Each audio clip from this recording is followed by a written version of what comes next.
Shukrullo aka, hozir kelgan joyimiz qayerga o'rnatilgan? Andijon shahar Markaziy bankka o'rnatib berganmiz. Mana shunaqa sex, zavodlarga surilib o'chilib o'piladigan xizmatlar bo'lsa, kerak bo'lsa, o'rnatib beramiz. Bu necha metrligigacha bo'ladi? Bu 8 metrligigacha bo'ladi. Bu yerga 6 metrligini o'rnatib berganmiz. Ochilishini ko'rsangiz bo'ladi. Ochilishi. Ha. Katta mashinalar ham kirib chiqaveradi. Bemalol kirib chiqaveradi.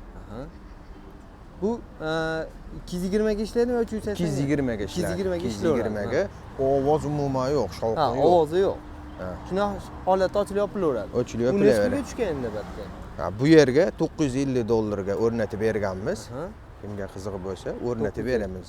Zavod, ishxonalarga. Demak, mana shu holatda o'rnatib beriladi. Ha. Xo'p, bu yeyilishi, yeyilmasligi qanaqa holatda bo'ladi? Necha yildan beri alishtirib turish kerak bir narsa? Yo'q, bu narsa yeyilib boshqa bo'lmaydi. O'zi qarab turilsa, yog'lab turilsa, chiroyli xizmat qilaveradi. Yog'lanadi. Ha. Xo'p, juda ham chiroyli holatda bo'lgan ekan. Asosiysi Markaziy bankka, Andijon shaharga chiroyli qilib berishgan.